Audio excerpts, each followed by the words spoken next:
So I knew I had artistic abilities, and I started sketching little pictures here and there for my friends for, little candy money here and there. So they were like, oh, I like books. I did that too. I was drawing little pictures of Bugs Bunny and Marvin the Martian and give my little candy money here and there. Yes. So that's kind of how the art journey started, right? And then I told you about poetry, 8th grade. I got introduced to creative writing, and it was kind of over from there. I would just walk around with my notebook and I'm carrying it around. And even in my book, there are some poems in there that I wrote in middle school and high school, and it just shows the evolution of my thought process.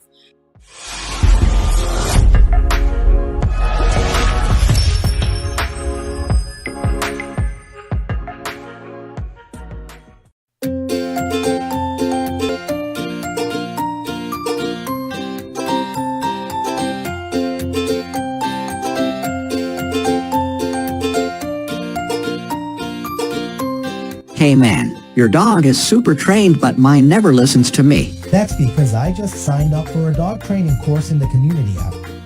It notifies you of all classes happening within a 10-mile radius and has many options. They've got literally everything from dog training classes to dance classes. No way, you mean I can get my dog trained and learn dancing? Yeah, install the app right now and see for yourself.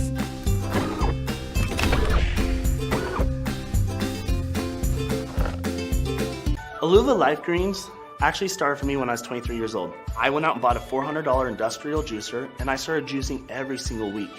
And I hated it. It took so much time, it cost money, and it was a process. That's when I started making the Life Greens product. It truly is the one drink that you should take every day for the rest of your life. My name is Amy, and I absolutely love fitness. I'm a licensed cosmetologist and a professional makeup artist. Eating healthy is not the easiest thing. We get so busy in our lives, it's really hard to take the time to eat healthy and to eat right. My absolute favorite thing about this product is that they combine reds, greens, and probiotics in one mix. You put it in your water and you shake it up and voila, it's so easy and it tastes amazing. You'll feel a difference. Then you start believing that you really can change and that you can actually feel better. Hello, everybody. How are you doing today? And we have an amazing featured guest called Estee Marie. Yes, she is a versatile artist, an educator, a leader who is passionate for sharing the healing and transformative powers of the arts. Yes, I said the arts, people. You know how I feel about that.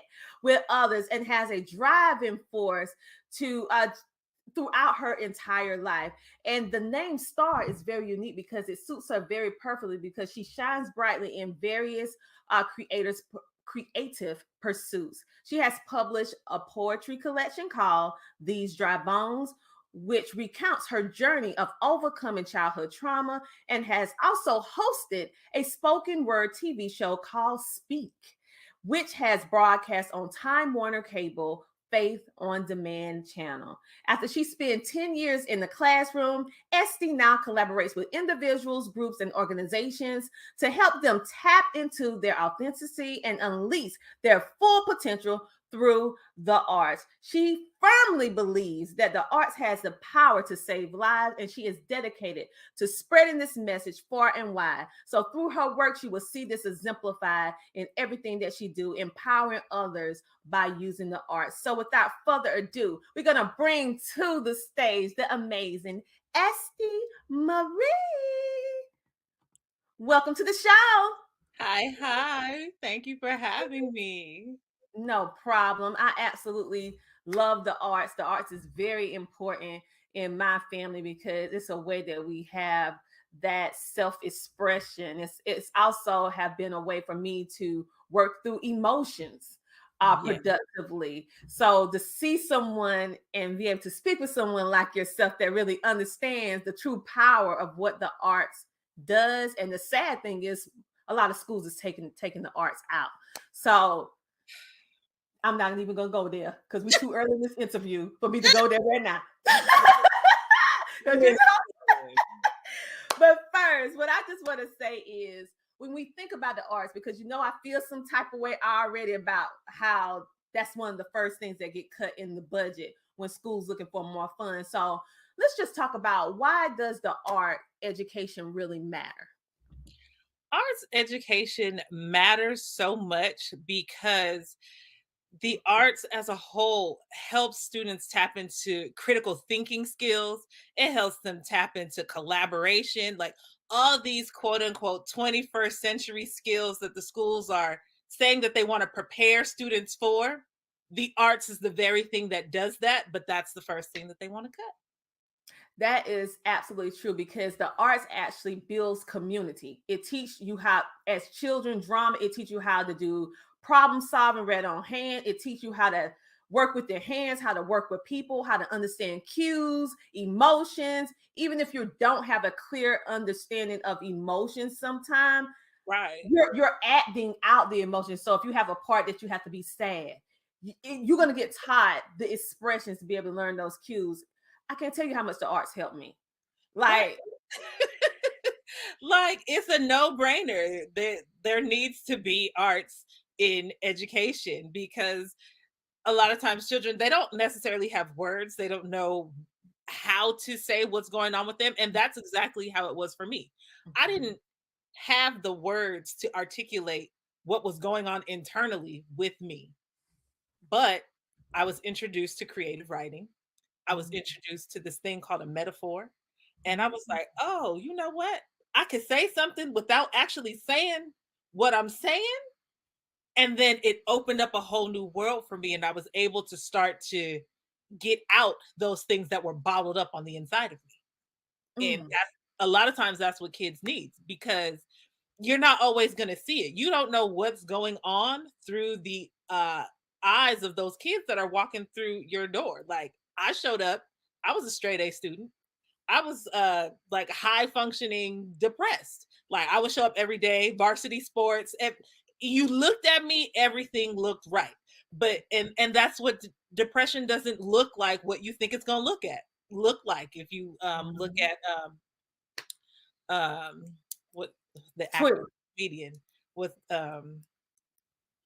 Robin Williams. There you go. I was like, Robin Williams, yeah, because I would have never thought, right, in years. Even Twitch, that just happened. Right, exactly. I was on his page and I was like, he looked so happy. Everything looked great. Everything, like on the outside, it looked amazing.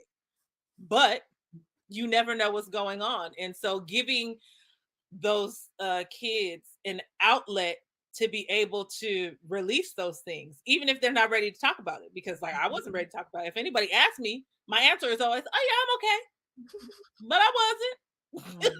I wasn't. But I was able to find a way to express myself. Yes, and that's why I think it's so important, because even as adults, we have some things that we don't really want to talk about at that time. But when you're just learning yourself as a young adult, or adolescent, growing into young adulthood, your body going through all these changes. You're around your peers. You don't want to know there's something wrong, because you always want to make yourself look like you're all right, even when you're not all right. And you're worried about the perception of how people look at you. When you get older, you start saying, man, you take me as I am. I don't care if you don't like me. I don't really. But young people, we will hope. But sometimes adults haven't learned how to tap into their authenticity. And so there's still those things those cues we learn as adolescents, it carries on into adulthood. And we're still trying to hold on to this persona and have this image when we go outside in front of people. And even as adults, learning how to process through, I had that same thing as an adult. Life was lifing for me. Transitions happened, and there were so many things that were outside of my control. And yet again, the thing that I was able to use to process through all of that was art. I agree with you, because I didn't get like this overnight. It took years and years of me to be able to be comfortable with myself, of who I am and what I bring to the table, and not having that self-limiting, not good enough belief in my head. It took me a long time to get to this place. And so for me, one crucial point for me was music. That was one of my outlets that I absolutely love. So I played music, I sang, and I danced. And so even when I could not really articulate what it was that I was feeling, even as an adult, I would go to that. I noticed that whatever mood that I was in, I would usually go to that kind of genre of music. So if I was sad, I go listen to some sad music. If I was happy, I listen to happy. Like whatever I was going through, I noticed it was certain things that I would do when I felt like that. And now that I realized the cues, I was like, okay, now I need to work on this because I know that mentally I play this song when I'm dealing with this. So therefore I need to do these steps in order to get over this productively and move forward. But I didn't have that kind of information while I was younger, but now I do. So have you noticed that now you can look at different things that you do during different seasons, different moments, if you're highly stressed, if you're not, that you go to your go-to things in the arts? Yes. Yes. I have noticed it so much more now. Like when my mother passed, which was not what I was expecting to happen at all, I got into abstract art because abstract art is not something that you really need to control. So I started doing paint pours. And when I tell you it was one of the most freeing things that I could do, because, you know, as an artist, I'm used to making representational art, but then, you know, there's that whole perfectionist mindset of, oh, it don't look right. I need to tweak this. I need like all these different things that I can control. But at that moment, I started doing these pours, and it was a matter of there's no wrong way to do this. There's no way that you can mess this up. You just need to let the paint flow how it's going to flow and go with it. Yeah. And it was like a release of control that I needed at that moment because I didn't know what the heck I was going to do. Like, I can't imagine. Yeah. That's why I love expressive dance, because there's no wrong or right way to do expressive dance. I mean, and every time you do it with the song, it could literally be different because a different way of you expressing it. So, like you said, abstract art is that outlet that it's okay to not be within the lines. Okay. It's not, you know, you don't have to be within the lines. It's really for you not to be within the lines. You can use colors that are not traditionally blend well just to express emotion. Like my daughter, she is an artist, and she is a traditional. It's all just, you know, very linear, very, very beautiful. My son, abstract. You know, he hated art until I introduced to him abstract, and he loves abstract. And I said, well, what is this? He said, well, this is me feeling that red spot right there. It represents this and that. And then I go look at it. I said, the beautiful thing about art is that it's in the eye of the beholder. So what it means to me, that red spot might mean something different to the artist, and it's okay. Right. That's the one thing that I love about it is it's subjective. And I love that you mentioned like the color and the meanings of colors, because there are meanings that are associated with colors. And that is one of the things that I like to help people understand. And as I'm doing paint pours with people, because I do have workshops that I host with people, and I let them know, and we talk about the meanings of colors and the emotional values of colors. And then we go through and we create a piece based on how they're feeling in that moment. So it's like real therapeutic in a sense of, okay, how am I feeling? I'm feeling really angry right now. So I'm gonna grab me some red. I'm gonna grab some other colors that go with this. And we're gonna put it in and we're gonna make our pour. And then we're gonna go write about it. And it's just a very beautiful experience. And I just love sharing this information with people, because even marketing, if you notice, most of fast food restaurants, they have certain colors in their logos, like because certain colors mean different things and our bodies react to colors differently. So I've kind of created a little guide to help people understand like what colors mean and how they can optimize their space using color psychology. That is amazing. So when you think about, I'm a thespian of the arts, so I could go all day long myself. But anyway, for the viewing audience, let's think of how did you how did you even start your artist journey? Because everyone has a reason of their why they started doing expressive art or why they started painting or writing poetry, but you do both. You're a poet and you're an artist. So what made you develop and start doing both genres, which is not something that is usual? So it's not usual, both. So what made you do both? Well, so initially, when I was younger, I have Nigerian parents, and they don't believe in giving people allowances because you do your chores, and that's what you're supposed to do. Why am I paying you for doing what you're supposed to do? So I didn't get no allowances as a child. So I knew I had artistic abilities, and I started sketching little pictures here and there for my friends for little candy money here and there. So they were like, "Oh, I like books." I did that too.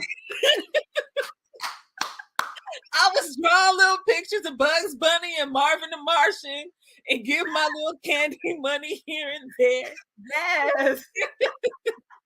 So that's kind of how the art journey started, right? And then I told you about poetry, 8th grade. I got introduced to creative writing, and it was kind of over from there. I would just walk around with my notebook and I'm carrying it around. And even in my book, there are some poems in there that I wrote in middle school and high school, and it just shows the evolution of my thought process because I wasn't very talkative. I was more of a people watcher and an observer, and I would just write down things. I would write what I'm seeing, and like that's just how I was. I never had the intention on performing my poetry though. It was always just like this is my thing. For me, I had no idea that it was going to turn into what it has evolved into. So what happened was a friend of mine was throwing an event and somebody backed out on his event. And so he's like, "Hey, I know you write poetry. I need you to fill this spot." And I'm like, no, I don't. I'm like, I don't do that. No, sir. Get somebody else to do it. Right. But he was like, no, please, I need you. I was like, okay, fine. In my mind, this was about to be a one-time thing. I'm like, okay, sure. I'll read this little poem and I'm gonna go sit down. But it just so happened that somebody's youth pastor was in the back of the room and he heard my poem and he said, "No, I need you to come do this for my youth." And I was like, whoa, wait a minute. I wasn't having any intention on that. Everything in my body was saying no, but yes came out of my mouth. And that's kind of how being in front of people doing poetry started. It happened by accident. That is okay. Some of the best things happen by accident, okay? And being that you're such a loyal friend, even though you didn't want to do it, but they was in a bind, you put them first, and then it opened up all these opportunities for you. Right. And sometimes that's the beauty of life. You just kind of have to go with it and see where it leads you. The path, it's not linear. It's not linear at all. And even doing visual art, it was something that I just couldn't get out of my mind. It was always there, something that I've always just wanted to do. So I said, you know what? I'm going to stop ignoring this thing and I'm just going to do it. So I just kept it going. Wow. Okay. So clearly everybody can see that we are both art thespians of different various aspects of the arts. So many people might say this that don't appreciate the arts. So now we're talking to you guys. What are some of the ways would you suggest, Estee, that people can start benefiting from the arts that are non-artists? How can they benefit? So there have been scientific studies that show 45 minutes of creative activity lowers your stress levels. It brings your cortisol levels down. So even if you're a non-artist, You don't have to create art for the sake of selling, for the sake of making a living.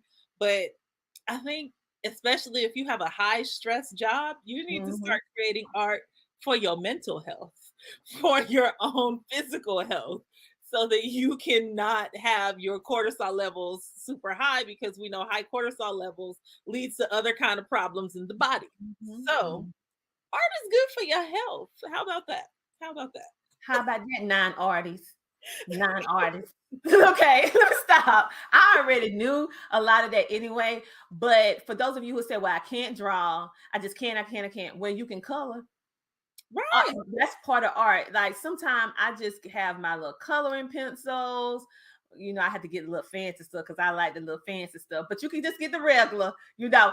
And you can just Dollar go Tree to got Dollar everything Tree.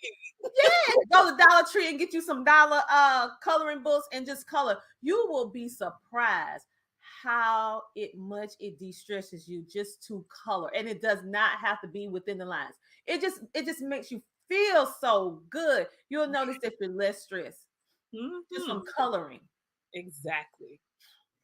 So, non-artists, you don't have to be an artist to do it, but No. it helps your health. It's inexpensive, and this is something that you need to do to kind of relax your mind, because right now, as a society, we are in a very stress-oriented world. It's like it's no breaks. Years No. ago, we had little segments. You highly stressed for a period of time, and then it kind of It like eases up a little bit. But not now. It's like boom, boom, boom, boom, boom, boom, boom, and your no, body, your body has to like let that go at the end of the day. And so the arts is beautiful. For those of you going to a play, enjoying watching other people, right. it's no experience like being in a live play. Oh, It's so I mean, you can get you have lost to, in it. yes, the music, the outfits, the audience, the move is different than watching it on television. It's an experience. So if you haven't experienced that, I encourage you to go to a play. Treat yourself to a play. You know, treat yourself to going to an art museum, Yeah. just to walk around and just look at the art. Look at the art. It will take you on a journey mentally. Sometimes I get lost within the artwork. Like if I'm looking at, I can like look at a long road and it can be a house on the portrait. And then I see this. I mean, I can like imagine myself there. I'm just like, just lost. Right. Just learn to be free. And that's one thing that art does. It frees you. And this world is so full of trying to hold people down and box them in and make all these labels and just everything. There's too much. But you can free yourself with some creativity. Yes, yes, yes, yes. And if music is you know what you prefer, it's so many different genres of music. I love R&B, but it's more to world than just R&B. We have so many different variations of music, and I challenge you to explore a different genre than what you normally listen to. Yeah. And take yourself on a journey. Open yourself up to different cultures and listen to music.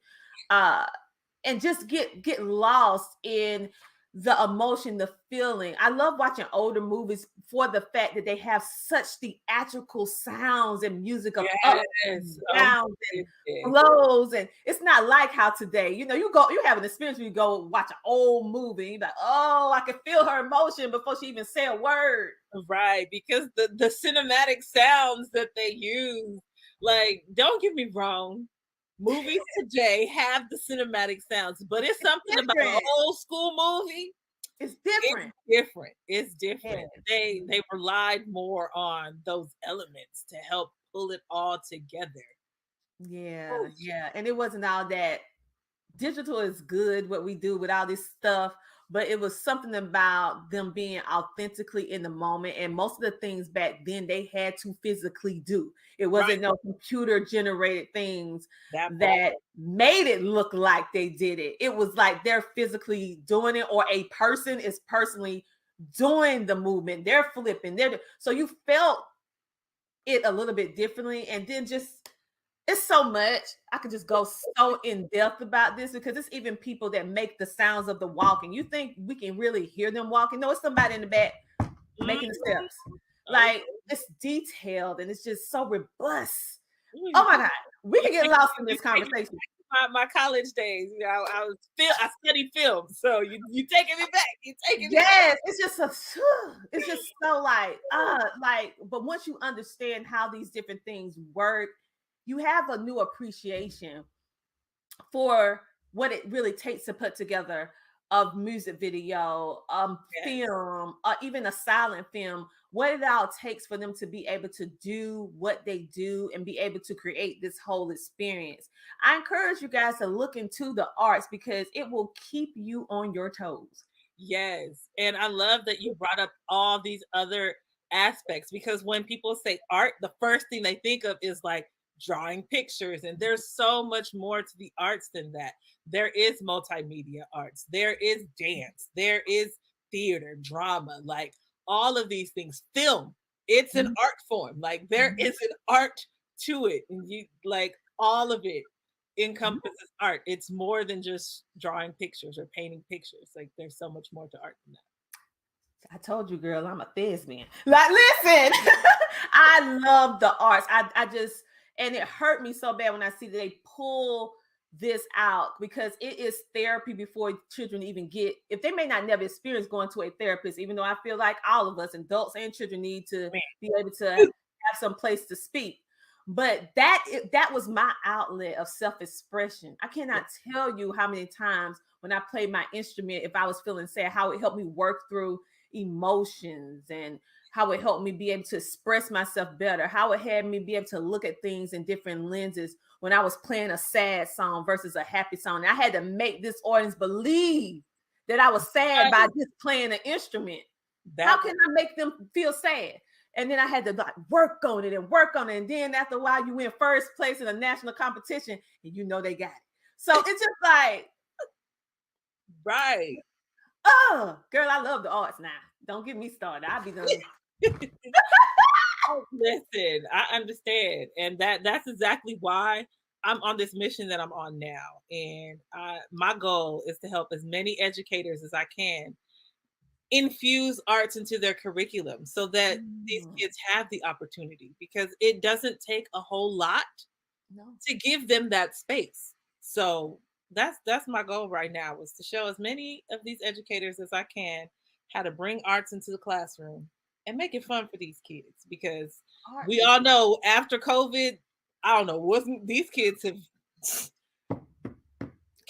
school right now, there's a major disconnect. And I believe if we bring arts back into the equation, we'll see a lot of the things that we want to see as far as the kids and academics and achievement goes. So exactly. And people, if you don't like what we're talking about with this type of arts, I want to mention another type of arts, the culinary arts. You love food? Listen. If you love food, it's an art to making a plate and a dish taste and look as good as that. That is art. People like we're bringing them awareness on this episode right here. Okay. It is more than just coloring. Come on, it's vast, honey. It's vast. You start talking about culinary arts, you're making me hungry, girl. I'm already thinking like, yes. Yeah, but it's an art. It's an art. It's a beautiful art. Like it's an experience in itself. So it's so many ways that you can get into the arts, even down to wine. It's an art. Yes. And so and I don't think many people realize that all those things fall up under the arts umbrella. Mm-hmm. We thinking linear, one little thing, okay, pen or paper, color pencil, some paint, some canvas. No, it's far vast, and it's so many different ways that you can actually get into the arts, even down to sculpting and making things with clay. Yes. It's so many things that you can actually do that open your eyes and give you self-expression, release the stress, help you find yourself. Yes. Art helped me find myself, who Tina truly is. I found myself through the arts. I was lost in it. I found myself through the arts because it taught me a lot of things about myself that I didn't know. Yes, you're so right. Like, I didn't learn how to be comfortable in my body until I took dance. Mm-hmm. Taking dance helped me to really be comfortable in my body, how my body moves, and just the different things that you learn from dance. Exactly. So when I think about this, Estee, you mentioned before that your mission is also to bring this awareness to schools and let them know, or just I would say organizations and anything dealing with education. So when do you reach out to collaborate with individuals, groups, and organizations to help them tap into it? And if so, do you have like curriculum ideas, or do you have like webinars or something that you can do with the children, give them ideas just in case this is totally out of their area expertise? Yes, I do. So if it's completely out of their area of expertise, that is fine. I do professional development for schools and organizations. So I will come in and I will show you exactly what you need to do in order to incorporate these things into the curriculum that you're already using. I do have some creative curriculums, but you don't even have to get my curriculum. I can show you how to use what you already have and bring the arts into what you're already using, because it's really not as complicated as it seems. And I don't want to oversimplify it, but I can show you what you need to do. And I promise you, it's not that hard. That's amazing. So right now you are going into facilities and helping, but will you have or have you thought about in the future doing anything like on a virtual standpoint to also bring things in? Yes. I will have a webinar forthcoming. So be on the lookout for that. If you just hop on my email list, you'll be able to see when all the things are going down, because there are definitely webinars coming up. And I got a nice little wellness retreat coming up for the arts. So you want to make sure you tap into that as well. Oh, love it, love it, love it. And let me tell you about from a community that you may not have tapped into, because we talked about public school, but don't forget about the homeschoolers too, because they need some stuff. They need some stuff as well. They homeschoolers, I'm a homeschooling mom, and we're always looking for classes. Was not always a homeschool mom. My children was in public school for a little while, but then transitioned to homeschooling. And I have helped a lot of homeschooling parents. Now, the arts has never, like playing music and stuff like that, singing and just showing them with expression. But this is your niche. Like, I like to take the classes and then explain.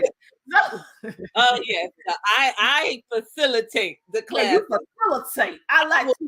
I will tap into this homeschool market, because things come in threes. It's the third time I done heard it, so this lets me know I'm supposed to be tapping into this homeschool market. So I'll be reaching out. And check out the Homeschooling Interactive magazine. Check that out. Yes, it's amazing.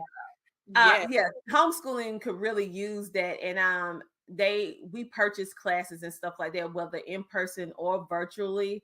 And literally, you can do classes online or pre-record, and then allow the child to have access, and the parents, and they can do your activities, and you can decide whether or not you want to grade the things or not, or the parent can. You just provide the answer key, however you want to do it. Okay, however you want to do it. We're gonna talk some more. Absolutely. But that is a great avenue because I made sure my children had the arts, because that was the first thing that was taken when they was in public school, and that was the first thing I added when I started homeschooling them. Like, we're gonna do the arts, okay? Okay. Because there's so many things that you can connect to it. Like, say you want to take paint and you want to only give them the primary colors, and then you want them to make the secondary colors.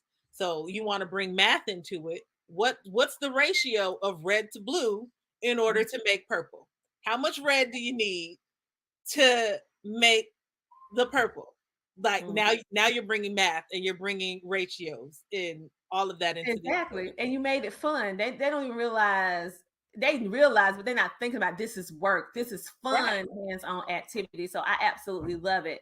So when I think about all the different things that you have done as an educator, as an artist, as a poet, it's really remarkable that you are a unique individual, that you're bringing in all of these different facets, because normally you run across an artist and they're an artist. They're not a poet as well. So you dabble in more than one area of the arts, which I absolutely love, because you don't run across that too often. And I know that you also mentioned a little bit later that your personal journey was very remarkable in the fact that you was able to overcome your childhood trauma, and you was able to share your transformative story of power with others. And I'm pretty sure you use the art in order to explain that journey. So tell us a little bit about that. So that comes through my poetry collection. So that collection really takes you on this journey of a broken girl who did not know who she was, who did not like what she saw in the mirror, and was learning how to navigate in this world where, you know, dark-skinned girls were not deemed pretty when I was growing up. So you looking at, I'm African, I got this Nigerian name, teachers can never pronounce it right. I literally had one teacher ask me if I spoke the click language looking at my name, and I was just like, oh, really? What? Excuse me? Right. So I had me clicking. Oh, don't give me upset. There was so much going on in my head as a kid, trying to navigate all of that. And I was to learn how to love me. And I wrote about that. And I showcased that in the book. And I also have a poetic photo series that I did. And the because the book is called These Dry Bones. And if you're not familiar with the 37th chapter in the Bible, of the book of Ezekiel, there's this story about these bones. And God speaks to Ezekiel, and he has him he asked him a question: can these bones live again? And it's like, you're God, you know the answer to that. Why are you asking me? Right? Like, why are you asking me this question? And then from there, he tells him, speak to those bones and tell those bones to come back to life. And for me, those bones represented all my dreams and the things that I felt like I wasn't able to do because I didn't really believe in myself. I didn't have that belief that I could actually do them. And so those bones represented me actually learning to love me and come back to myself and really love myself. And so there's a photo series that I did where I did my makeup and I have the skeleton face. And as you progress through the book, there's less and less of the bones. And then by the time you reach the end, I'm plain face. And it's a beautiful journey, and it's a wonderful experience. And so where can we find this book? This book is available on Amazon. It is called These Dry Bones. And it's also available on my website. So okay. So your website is Estee.com? Yes. Okay. Yes. So you guys go and get that book. We also going to add her book to our CTR Media Network store, so that when you go shop on our Amazon influencer store, you'll also be able to find her book. But I'm gonna buy this book, but you're gonna also be able to just buy it too from our store. We're gonna put our featured guest stuff in there. I'm like, I'm ready to buy this thing now. Okay. I'm like, girl, hold on with the interview. Let me just go. Okay. So I mean, I love expressive art and I love photography. And that's one thing that I actually love is black and whites. I like color. Color is great, but there's something about the expression of light, black and white, and just two colors. Ooh, there's so much you can do with just some light, like the right lighting. Oh my gosh. Yes. Okay. Don't get me started. As we can see, we can go on and on and on and on. Okay. And so we're gonna go ahead and I want everyone to know, like, we already talked about your amazing book.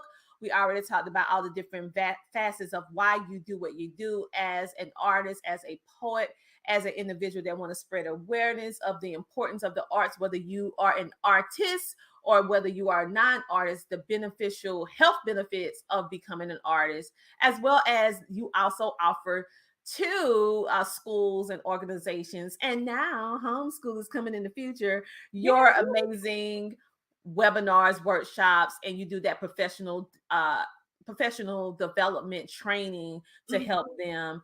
I just thought about something as I'm reiterating everything to everybody. Do people book you to go speak at events for spoken word? They do. So if you go to esteemarie.com, you'll be able to book me. There's a booking link there, and you'll be able to go ahead and let me know what your event is. Give me the information about it, and if it aligns with the message that I bring, I'll be there. All righty. Well, that sounds absolutely amazing. You guys, make sure to check out her website today and get those dry bones, honey, and anything else that she offers as well. Make sure to follow her on all social media platforms. And how can they find you on social media? So it's very simple. I tried to keep it the same on all platforms. So it's E.Marie. The O is a 0, so ED0TMARIE, pretty much everywhere. Okay. Find her on all social media platforms. It's actually highlighted on the screen right by her name. She made it real easy for you to be able to connect. Make sure to like, follow, share, and hit that notification bell so that you can get all the notification about what's going on. If you are organization and you're looking for the services that she provides, which I absolutely know you need them, so go ahead and give a tap on in, because the arts is very, very important. And if you look at the last I would say the last 7 to 10 years of the effects of having less arts in the schools, I guarantee if you did the data of when the schools had the arts versus when that school took it away, that you will see a big spike in depression, children being combative. A lot of different things happens because they have no outlet. Exactly. Listen. You are telling the truth. You are telling. I know, Hunter. Let me stop. I know, because it was such a great therapeutic outlet for myself growing up, and I noticed that now children are different. Technology can be good, but it also can have a downside to it as well. And so we need to make sure we don't leave out the human contact, conversation, communication, because children are losing the ability to have soft skills. Yeah. They don't have those soft skills of having a regular conversation like we're having this dialogue right now, right? That's very difficult for a lot of children now. And the filters on the social media are making these kids so insecure. When I tell you, I had students who they're taking pictures like this. So I'm like, I can see your face, right? We in the same room. I can see you. But they'll pull their phone out to take a picture and they like this. And I'm like, what are you doing? That's how they're posting pictures, putting emojis over their face, like all kind of stuff. And we have to address that. We have to help them. It's the differences is what makes us unique. But sad to say, with what we see on television and media, for the most part, not all, but for the most part, it depicts this perfection. You have to have perfectly straight teeth. You have to have it have to be like solar white. They have to be, like when you smile, it like bright up a whole room. I mean, like literally, like you're your own lighting system. That's not realistic. Then you have to have like perfect body, perfect shapes, perfect proportion. Everybody has to have the same body, little waist, hips, butt, breasts. Everything has to be the same. and it creates a world that's unrealistic and creates a world where children see this, and if they not like this, they feel that something's wrong with them. And Exactly. it's not anything wrong with you. When I had a student, like you see my hair right now is purple. Like Mhm. I showed up as me. Even when I was in the classroom, I showed up as me. So I would show up with my purple hair. And at one time it was like purple, blue, gray. Like I had all these colors in my head. Mhm. And it was this little chocolate girl. She came up to me. She said, "Miss, you're so pretty. I wish I could wear my hair like you, but I'm too dark." Mind you, she was the same skin tone as me. I said, "What is going on in this world?" So I had to pull her to the side and we had to have this conversation. And I had to let her know, "Baby, you are beautiful. Exactly. We the same skin tone. So if you too dark, I'm too dark. But you just said I look good. So what's the difference between me and you?" Nothing. And But that's what they tell you. You can't do this if you this skin tone. You can't do that if you this body type. You should be representation is so necessary for these kids. And I had another kid ask me, "Miss, excuse me, please don't be mad when I ask you this question." I said, "What is this girl about to ask me?"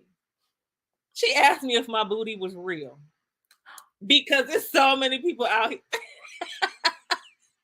I said, "Child, yes, this on me." Girl, this is cornbread red. This is cornbread red. This is not shots. This is not shots and collagen. It's on me, baby girl. But I know it's people out there doing stuff, but no, this natural. Yeah, but they don't know now because as the most part, what they see, the representation that they see from the most part, it's not real. And so, but if they go look at some of the things like I think it's Black China, if I have the right name correctly, she got a lot of work did to her body, and now she's going on this journey, sharing her true story about what's happening with her body because of the injections and the silicone and all that. And now she's on a journey of getting that stuff removed, going back to her. She was like, "I was fine just the way I was." And I want people to see that you don't have to do this. And so she's slowly getting stuff removed as we speak, real time. And I applaud her for that, because she letting them see that, hey, she said she got that when she was 18 and like she regretted. And I don't even really follow her on social media, but that popped up because I look up inspirational stuff, and she popped up with being inspirational because of her transparency. And it is an inspiration, a person like that coming on saying, I realized this was the wrong thing. I did it when I was 18. My body was fine just the way it is. This caused me different health problems. And now I need to get this out. And I want to let other young women know you're okay the way you are. You don't have to do this. Right. I think it's powerful. It's really, really powerful. That is amazing. And I'm so glad that she's doing that. I didn't know she was doing that, but that's so necessary. That's so necessary. Yeah, but we're taught indirectly that we have to do that in order to reach a certain level. It's almost as when you see as celebrities grow and expand and get more visibility, you start seeing them start doing things to their face, doing things to their body as a form of acceptance, because they're around all this, and then you're sticking out. But your uniqueness is your greatness. Your uniqueness is your greatness. You do not have to succumb to that. And I know it's kind of easy they would say it's easy for you to say, but now it's so many people regretting those decisions. Now it's something that's just totally make you happy. You're doing it for you, not just for vanity reasons. This is something that you want to do that makes you happy. Then do whatever it is to make you happy. But if you're just doing it to be accepted, for people to think that you're beautiful, but you're beautiful just the way you are, and it's safer. It's safer. Yeah. At the end of the day.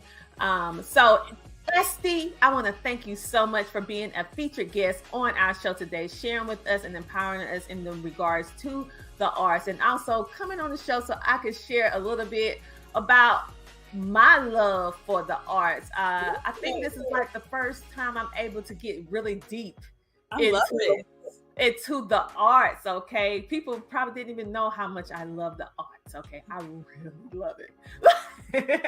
Yes. Yeah, so you did amazing. You guys make sure to check her out on her website to go ahead and support. And I look forward to seeing some of your spoken word if you have anything floating around on social media. And maybe one day I'll roll on there. I'm not going to California until y'all will get right. Till the sun comes back. Yes. Oh, sunny California and it's cold. I can stay in South Carolina. I know. I need the sun to come back.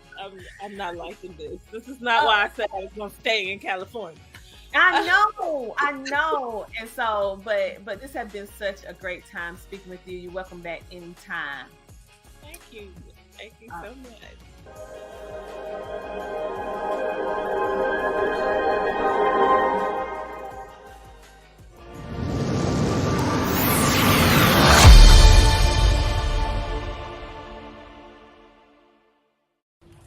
All right, so at this time, we are welcoming author, podcast, businesswoman, coach, podcast influencer, Coach Tina Ramsay.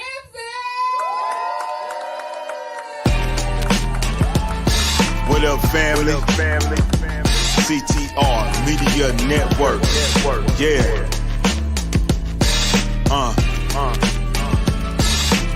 Best in the biz. Yeah.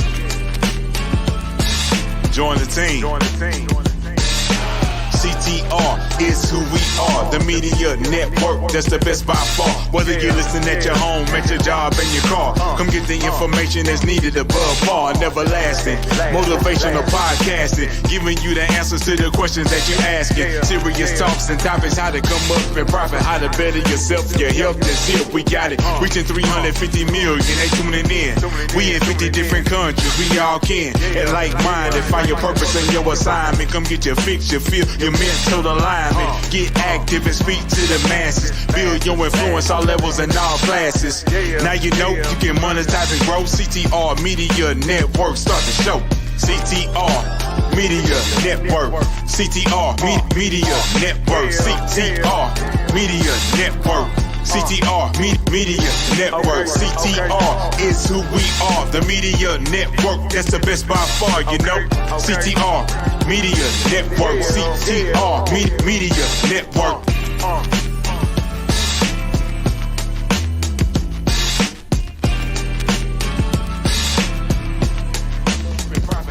Yourself, your health is here, we got it. Reaching 350 million, they tuning in. We in 50 different countries, we all can. And like-minded, find your purpose and your assignment. Come get your fix, your feel, your mental alignment. Get active and speak to the masses. Build your influence all levels and all classes. Now you know you can monetize and grow. CTR Media Network, start the show. CTR Media Network. CTR Media Network. CTR Media Network. CTR Media Network. CTR is who we are, the media network, that's the best by far, you know. CTR Media Network. CTR Media Network.